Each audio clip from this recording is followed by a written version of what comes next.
آپ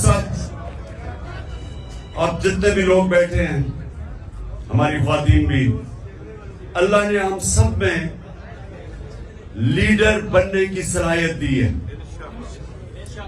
کیونکہ یہ یاد رکھیں، ہم اللہ کی سب سے عظیم مخلوق ہیں، اشرف المخلوقات. تو جب اللہ نے فرشتوں کو کہا کہ انسان کے سامنے جھکو، اور جب ابلیس نے انکار کیا تو اللہ نے کہا فرشتوں کو کہ تمہیں بھی نہیں پتا کہ میں نے انسان کو کتنی صلاحیتیں دی ہوئی ہیں.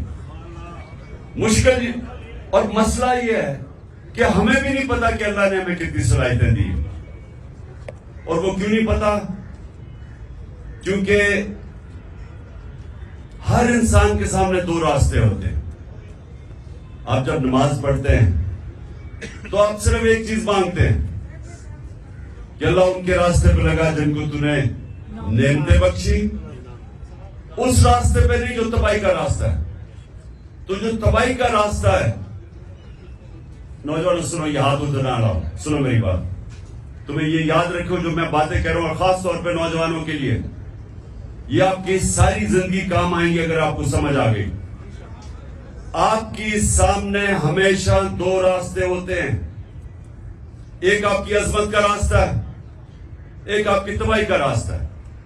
اور نماز میں ہم مانگتے ہی ہیں کہ اللہ ہمیں وہ عظمت کا راستہ دے. مانگتے ہم نعمتوں کا راستہ ہے، اور چاہتے ہیں ہم وہ تباہی کا راستہ، کیونکہ وہ آسان راستہ لگتا ہے. مثلا مجھے کوئی موقع ملا، میں کوئی ایسی پوزیشن میں ہوں، گورنمنٹ پوزیشن میں ہوں، میں تھانے دار ہوں، پولیس میں ہوں، میں فوجی ہوں، جو بھی ہوں، ہر وقت مجھے موقع ملے گا ناجائز قسم کا پیسہ بنانے کے لیے. لگے گا وہ آسان راستہ ہے، رشوت دوں گا ایک دم پیسہ آ جائے گا، لیکن وہ آپ کی تباہی کا راستہ ہے. جس وقت آپ وہ آسان، جو آپ کو راستہ آسان لگتا ہے وہ لیں گے، وہ اصل میں آپ کی تباہی کا راستہ شروع ہو جاتا ہے. کیونکہ قرآن کی ایک اور آیت ہے کہ جس چیز کو سمجھتے ہو تمہارے لیے بری ہے وہ تمہارے لیے اچھی ہے، اور جس کو تم اچھی سمجھتے ہو وہ بری ہے. اس کا کیا مطلب ہے؟ کہ جب آپ سمجھتے ہیں کہ یہ بڑا آسان طریقہ پیسے بنانے کا، آپ اپنا ضمیر بیچتے ہیں، وہ آپ کی تباہی کا راستہ شروع ہو جاتا ہے. جو لیڈر ہے وہ ہمیشہ وہ راستہ لیتا ہے جو اللہ کہتا ہے کہ تمہاری عظمت کا راستہ ہے. اور وہ راستہ کس کا ہے؟ کس کا راستہ ہے؟ وہ کس کا راستہ؟ دنیا کے سب سے عظیم لیڈر نبی صلی اللہ علیہ وسلم کا راستہ ہے. اور وہ اس کی بنیاد کس پہ رکھی گئی ہے؟ دو کیریکٹرسٹکس کے اوپر اس کی بنیاد رکھی گئی ہے لیڈرشپ کے راستے میں: صادق اور امین. سچ بولنے والا اور انصاف کرنے والا. یہ دو کوالٹیز ہیں لیڈر کی. جو بھی آپ میں سے لیڈر بننا چاہتے ہیں یہ یاد رکھیں، آپ کو یہ دو چیزیں، سچائی، جھوٹا لیڈر نہیں ہو سکتا. جب جھوٹا لیڈر ہوتا ہے تو وہ لندن میں جو بھاگا ہوا وہ بن جاتا ہے. لیڈر سچ بولتا ہے. سننے، روزہ کھلنے والا ہے. سنیں، میں نوجوانوں کے لیے کہہ رہا ہوں، یہ آپ کی ساری زندگی یہ میری باتیں یاد رکھنا. اگر آپ کی پرواز اوپر ہونی ہے، اقبال کا شاہین بننا ہے، جس کا بڑا نام ہوگا، جو اپنی فیملی کا بھی نام اٹھا دے گا، جو دنیا یاد کرے گی اس کو، وہ نبی صلی اللہ علیہ وسلم کے راستے پہ چلے گا. صادق اور امین، سچ بولنے والا. اور قرآن میں ہے کہ اگر اپنے ماں باپ ان کے خلاف، اپنے خلاف بھی اگر آپ کو انصاف کرنا پڑے، آپ انصاف کریں. اتنا زیادہ زور اللہ نے انصاف پہ دیا ہوا ہے. وہ لیڈرشپ کی، جب ایک لیڈر انصاف کرتا ہے اس کی عزت ہوتی ہے. اور لیڈر عزت کے بغیر لیڈر نہیں بنتا.